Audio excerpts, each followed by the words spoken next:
Jeremy Bentham was a British philosopher and a social reformer who is considered to be the founder of modern utilitarianism. Essentially, that's the view that there are no natural laws or rights. Bentham believed that the ultimate reckoning of right and wrong, of just and unjust, could be determined by somehow tabulating the greatest happiness enjoyed by the greatest number of people.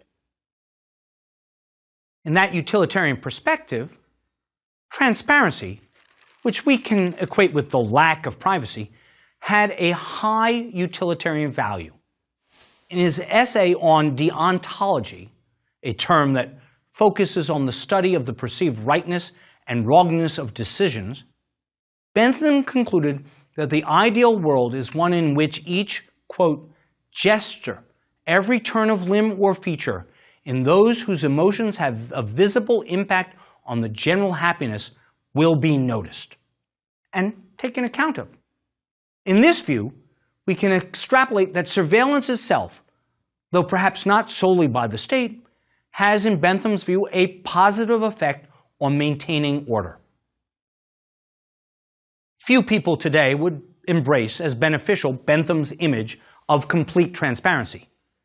Rather, Bentham is remembered as having given voice to a horrifying dystopian vision. The extreme of this view is best captured, I think, in the image of an institutional building, a jail, designed by Bentham and known as the Panopticon.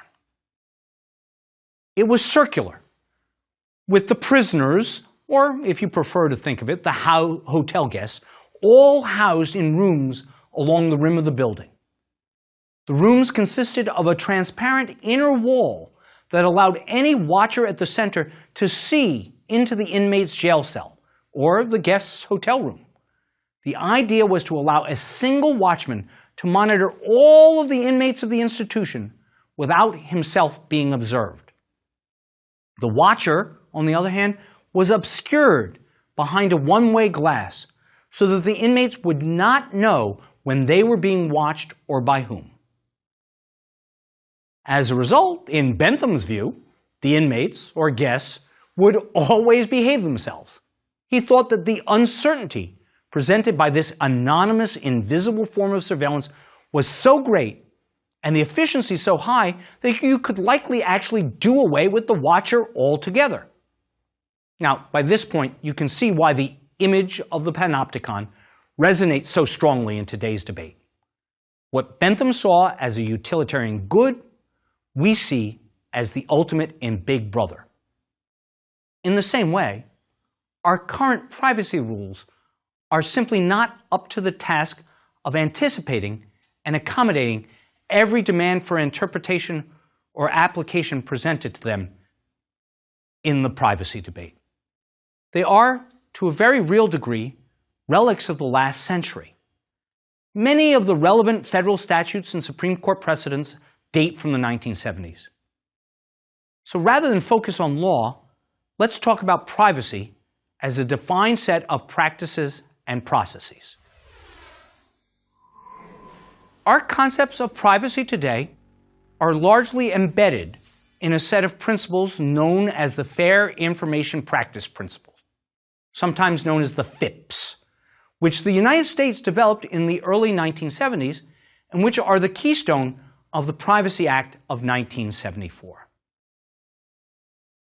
The principles state that a government should limit the collection of personal information to what is necessary, use it only for specific and limited purposes, be transparent and open with the public about how the information is collected and used, and allow the individual about whom the data is collected to see the data and correct it if necessary. Now, you can probably see the problem already. New technologies such as drones, biometrics, and big data collection and analysis just destroy these types of rules. A conscientious and fair application of such principles is, in many ways, fundamentally inconsistent with the way in which personal information is used in the context of counterterrorism, or for that matter, in commercial data analysis. Consider as just one example of this the purpose and use specification principle, which states generally that data collected for one purpose should not be used for another. If universally applied, this principle would make it impossible for many sophisticated knowledge discovery systems based on big data analysis to work well. Often, the data that provides us with the necessary missing link from law enforcement to scientific research is information that was collected for a different purpose and intended for a different use. As the President's Council of Advisors for Science and Technology has said, the idea of notice and consent as a limit on collection is defeated by exactly the positive benefits that big data enables: new, non-obvious, unexpectedly powerful uses of data. In short, in a world of widely distributed networks with massive data storage capacity and computational capacity, so much analysis becomes possible that the old principles no longer fit. What is needed then is a modern conception of privacy, one with enough flexibility to allow effective government action, but with the surety necessary to protect against governmental abuse. Some people think the old privacy rules should be reinforced. Me, I tend to think that's a mug's game, and that technology is forcing change. In my own view, the old ideas of collection and purpose limitation are obsolete, and they need to be replaced because they can't withstand the onslaught of new privacy-invading technology that all, or almost all of us, embrace. Instead, we should focus on how data is used. And more importantly, we should recalibrate our laws so that our concern is not with uses that are mere analyses, but rather with uses that constitute the imposition of some adverse consequence. What I mean by that is that the focus should turn to actual harm to an individual. If the analysis, for example, wrongly puts him on a no-fly list or denies him a job, that would be the sort of adverse consequence we should strive to avoid. Here are a couple of building blocks for this idea. First, we really need to dig deep into what we mean by privacy. Privacy is a misnomer in some respects. What it reflects is a desire for the independence of personal activity, a form of autonomy. And we protect that privacy in many ways. Sometimes we do so through secrecy, which effectively obscures the observation of conduct and the identity of those engaging in the conduct. An example of this is the voting booth, where who you are and what you do are actually physically obscured behind a screen to preserve the unimpeded freedom of your democratic choice. In other instances, as when we talk about privacy rights in connection with freedom of religion or the right to marry whom you want, we protect your autonomy directly by allowing you to exercise your individual choice of conduct. Indeed, the whole point of that kind of privacy is to allow people to act as they wish in public, which is a very different way of looking at privacy. Anonymity is a third concept of privacy, the one that is most relevant to our consideration of the changes brought about by new technology. It's kind of a middle ground, where observation is permitted, that is, where we expose our actions in public, but where our identities and our intentions are not ordinarily subject to close scrutiny. In everyday life, we leave behind an electronic data trail that is suffused with information of this middle sort. Bank account transactions, phone records, airplane reservations, smart card travel logs, to name just a few. Likewise, in the physical realm, what hackers call meat space of biometrics and drones, it often involves the collection of publicly exposed information in which we also have an anonymity-based privacy interest. These forms of information, partially public but with an overlay of privacy, constitute the core of the transactions and information available to governments today. The type of anonymity that one has in respect of activities in the electronic realm or under the gaze of unseen drones is not terribly different from the type of anonymity we have every day in our physical existence. Consider as a simple example the act of driving a car. It's done in public, but one is generally not subject to routine identification and scrutiny on the road between your home and the office or the grocery store. Protecting the anonymity we value requires, in the first instance, defining it accurately. Now, one might posit that anonymity is, in effect, the ability to walk through the world unexamined. That is, however, not strictly accurate, for our conduct is examined numerous times every day. Sometimes the examination is by a private individual. For example, you might notice that the individual sitting next to you on the train or plane or bus is wearing a wedding ring or a business suit or a Hawaiian shirt. What conclusions do you draw? Other routine examinations are by governmental authorities and commercial entities, like the policeman in the car who watches the street, or the security camera that records you at the bank or airport. So what we really must mean by anonymity is not a pure form of privacy akin to secrecy. Rather, what we mean is that even though one's conduct is examined routinely and regularly, both with and without our knowledge, nothing adverse should happen to us without good cause. In other words, the veil of anonymity is now readily pierced by technology.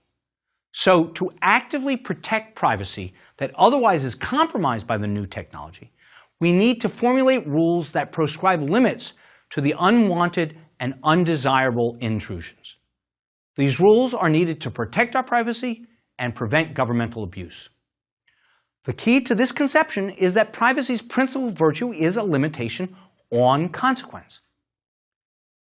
In the context of governmental oversight, the questions to be asked of any new surveillance program are, what is the consequence of identification? What is the trigger for that consequence? And who decides when the trigger is met? So now we've got a consequence-based definition of privacy. How do we protect it? And its essential component of anonymity. The traditional system was a system of rules and a system of oversight and compliance for those rules. Here too, modifications need to be made, I think, in light of technological change. Rules, for example, are static, and they tend to be unchanging, and they don't account readily for changes in technology. Indeed, the Privacy Act, the central statute intended to protect individual privacy against government intrusion, is a solution that instead is emblematic of the underlying problem. The principles of the Privacy Act are ill-suited to most new technological methodologies. The law was designed and passed at a time when the only way we could imagine organizing data was based on the name of the person to whom it related. In modern databases, we can sort the data in any one of multiple ways. For these reasons, we've begun to develop new systems and structures to replace the old privacy systems. First, we're changing the way we protect privacy from a top-down process of rules to one in which the principal means of privacy protection is through institutional oversight. For example, when Congress created the Department of Homeland Security, it included the requirement that the department have an in-house privacy officer and another for civil rights and civil liberties. The 2004 Intelligence Reform and Terrorism Prevention Act and the implementing recommendations of the 9/11 Commission Act of 2007 went further. Together, they outlined the requirement for a civil liberties protection officer within the intelligence community.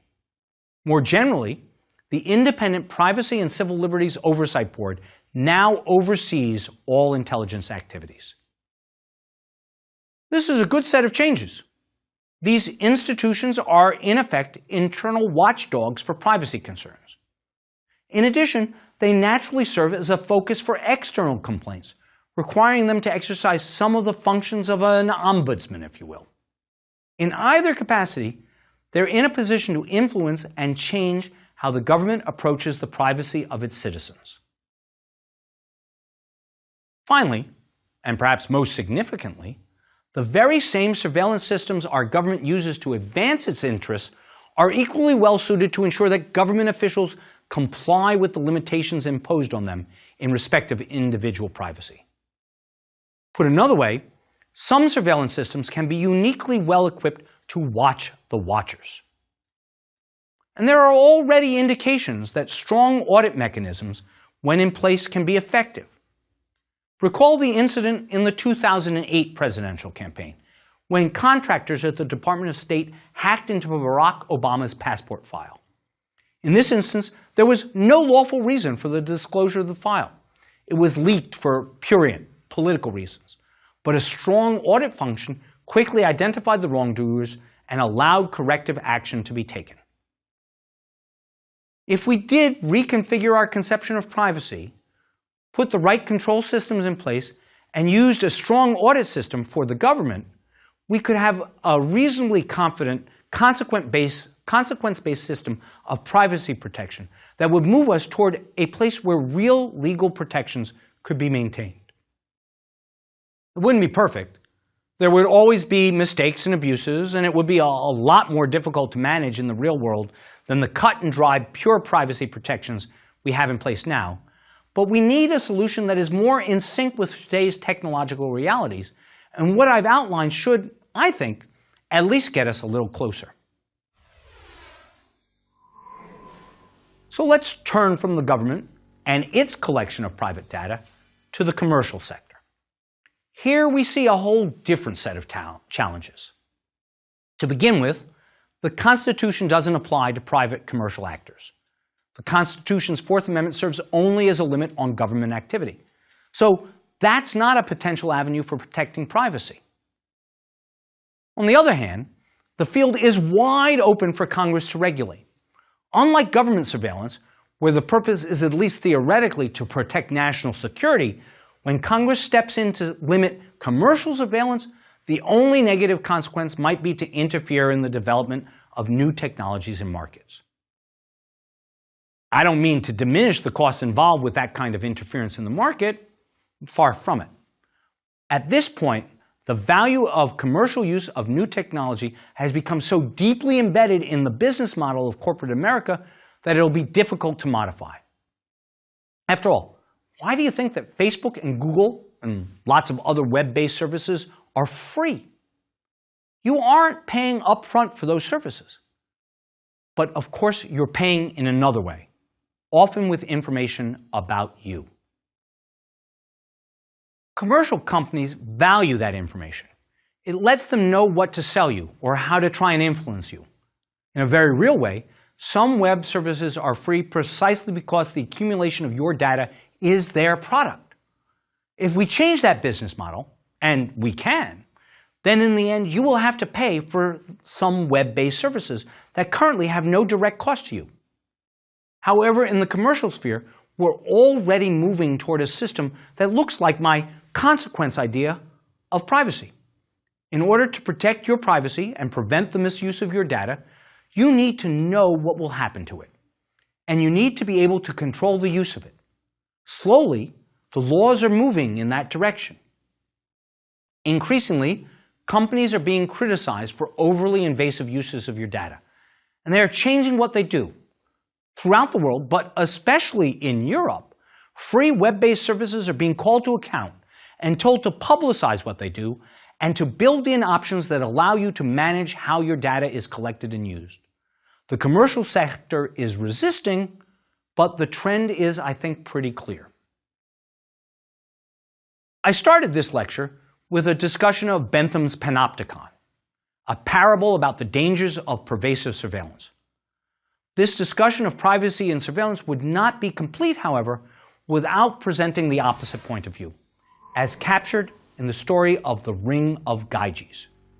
This story is far older than Bentham's transparency tale, coming down to us from Socrates' inquiry into certain questions about justice that appealed to him, and which are recounted in Plato's Republic.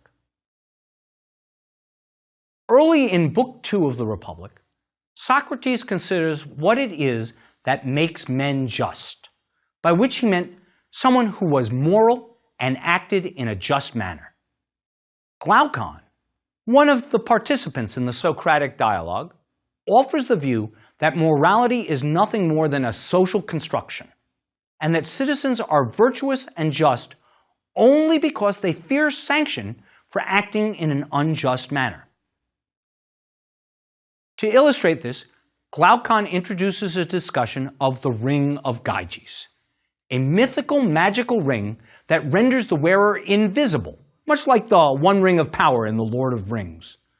What Glaucon wonders is, what would cause a man to be just and virtuous if he had such a ring? His view is that no man would be of, quote, such an iron nature that he would stand fast in justice, end quote, if he could engage in unjust behavior without any fear of punishment. Glaucon's idea is consistent with at least some of our experience, which is that in the absence of consequences and in the absence of surveillance, social order can break down. So this parable is the flip side of Bentham's concept of pervasive surveillance.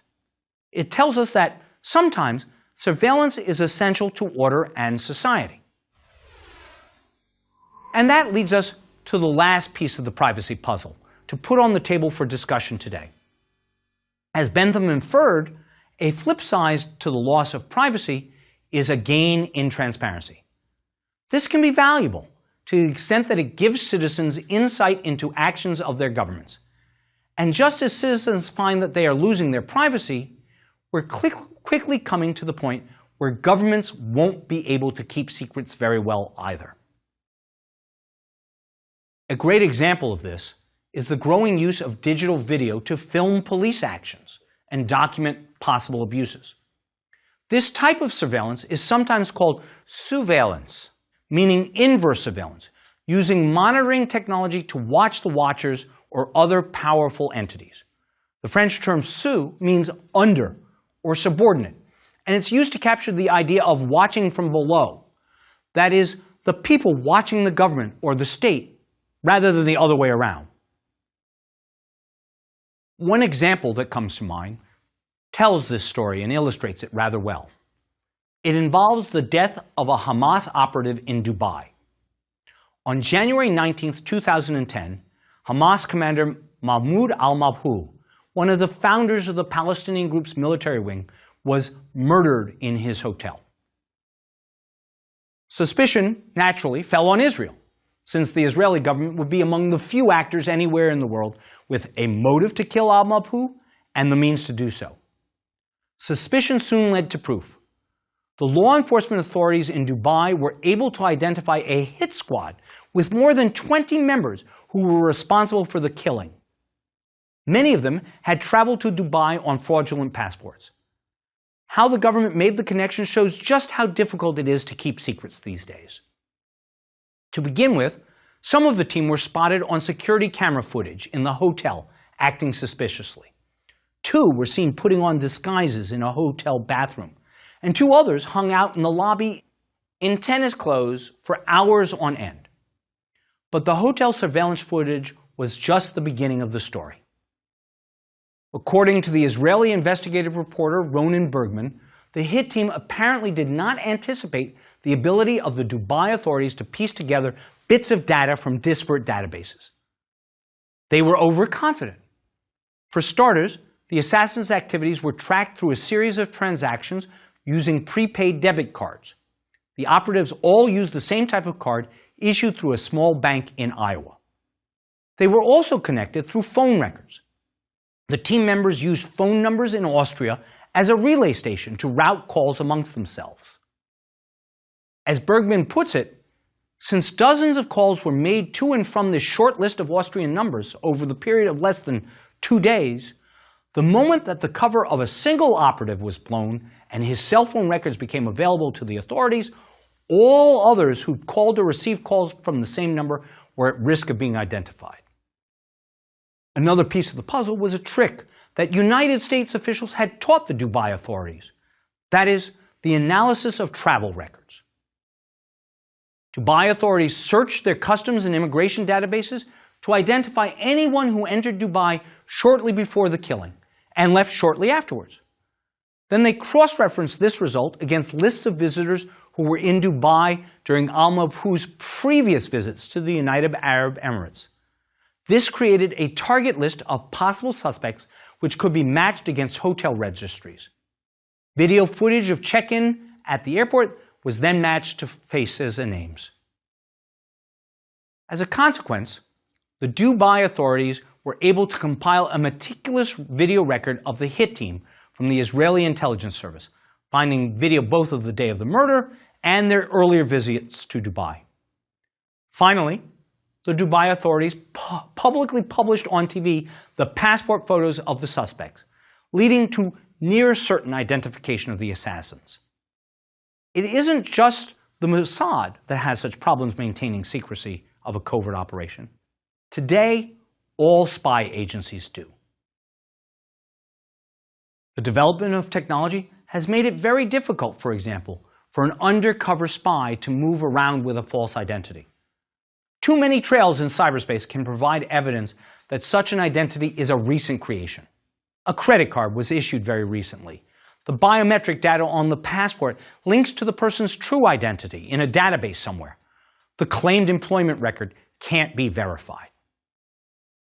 All of these background facts are now subject to being researched further and almost instantaneously makes the revelation of falsehoods or disguises an increasingly easier task.